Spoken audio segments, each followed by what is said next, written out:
मंच पर बैठे आदरणीय प्रमुख नेतागण, भाइयों और बहनों, नमस्कार।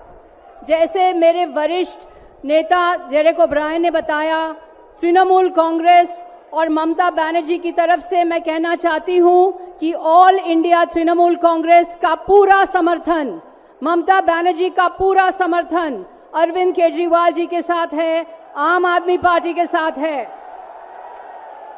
मैं ये भी दोहराना चाहती हूं कि ऑल इंडिया तृणमूल कांग्रेस पूरी की पूरी तरफ से हम इंडिया अलायंस में शामिल हैं।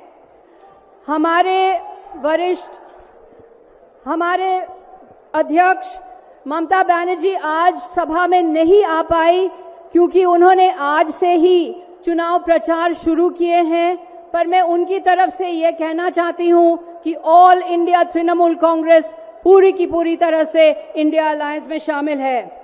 ये लड़ाई सिर्फ दिल्ली की लड़ाई नहीं है, ये पूरे देश की लड़ाई है। तानाशाही के खिलाफ लड़ाई है। मोदी जी की झूठे गारंटी, मोदी जी की गारंटी जीरो वारंटी, इसके खिलाफ लड़ाई है। हम जानते हैं कि आम आदमी पार्टी और अरविंद केजरीवाल जी के सामने एक बहुत बड़ी चुनौती है। चुनाव के समय है और इस समय आपके लोकप्रिय नेता को जेल भेजा गया है। ये तानाशाही है, लोकशाही नहीं है, जनतंत्र नहीं है। मोदी सरकार के पास एक यंत्र है जो विपक्ष को कुचल रही है और इसका नाम है ईडी। ये है दुनिया का सबसे बड़ा वॉशिंग मशीन। एक विज्ञापन था निरमा पाउडर का, जो दूध सी सफेदी निरमा से आए। तो ये है कि जो भी बीजेपी के अंदर, भाजपा के अंदर चला जाता है तो एक दूध सी सफेदी छा जाती है उनके ऊपर। मैं ये कहना चाहती हूं कि इस तरह की राजनीति जहां एक व्यक्ति के पास अधिकार है, एक नेता, एक दल, एक पार्टी, एक व्यक्ति, ये राजनीति हमारा सामाजिक ढांचा और फेडरल स्ट्रक्चर को खत्म कर रहे हैं। हर राज्य के कुछ न कुछ खासियत है। बंगाल में हम देखते हैं कन्याश्री, रूपश्री जैसे प्रोग्राम जिन्होंने महिला को आगे बढ़ाया। जैसे आप जानते हैं ममता बनर्जी हैं हमारे देश के एकमात्र महिला मुख्यमंत्री। तमिलनाडु ने मिड डे मील स्कीम दिया, तेलंगाना में राइतु बंधु स्कीम है, केरला ने 100% लिटरेसी प्राप्त की, केजरीवाल ने मोहल्ला क्लिनिक्स बनाए, सरकारी स्कूलों को दुरुस्त किया। आपकी बात सुनी, आपकी समस्याएं को सुलझाने में पूरी कोशिश की, लेकिन मोदी सरकार सिर्फ अपनी राय सुनते हैं और अपनी मनमानी करते हैं, किसी की राय नहीं लेते, राज्यों के जो खासियत है वो स्वीकार नहीं करते।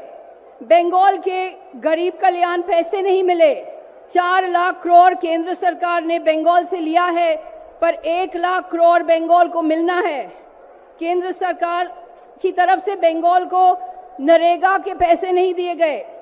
59 लाख नरेगा के श्रमिक को वेतन नहीं मिले। 11 लाख लोग बंगाल में बेघर हैं क्योंकि केंद्र सरकार ने पैसे नहीं दिए। 2021 के विधानसभा चुनाव के बाद भाजपा सरकार ने बंगाल की पैसे रोक लिए हैं। यही है गंभीर सच्चाई। पैसा कहां जाता है? पैसा वहां जाता है जहां सरकार को गिराना है, जहां विपक्ष का सरकार को गिराना है, जहां एमएलए की खरीद फरोख्त होती है।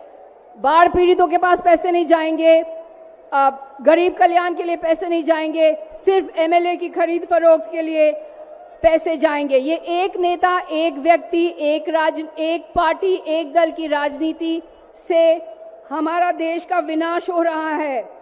कीमतें बढ़ रहे हैं और मैं आपको एक चौंकने वाला आंकड़ा सुना दूं। देश की 70% आमदनी केवल 10% लोगों के हाथ में है।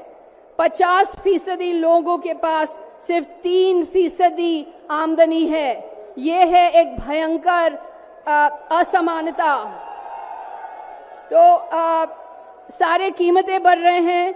दूध का दाम 61% बढ़ा, टमाटर का दाम 115% बढ़ा, तूर दाल का दाम 120% बढ़ा। मोदी की गारंटी जीरो वारंटी है। इसीलिए हम ये कहना चाहते हैं तृणमूल कांग्रेस और इंडिया के अलायंस की तरफ से कि मोदी जी हमारे साथ आकर के खुली बहस करे, सार्वजनिक तौर पे बहस करे। आपसे हम कहना चाहते हैं कि याद रखिए कि 2024 का ये आम चुनाव तानाशाही वर्सेस लोकशाही का चुनाव है। लोकतंत्र को मजबूत कीजिए। जो भी प्रत्याशी बीजेपी को हरा सकेगा, बीजेपी को टक्कर दे सकेगा, उसको वोट दीजिए। ये है हमारा गौरवशाली लोकतंत्र, हमारा प्यारा लोकतंत्र, हमारा मशहूर लोकतंत्र। इसे खत्म मत होने दीजिए। जय हिंद, नमस्कार।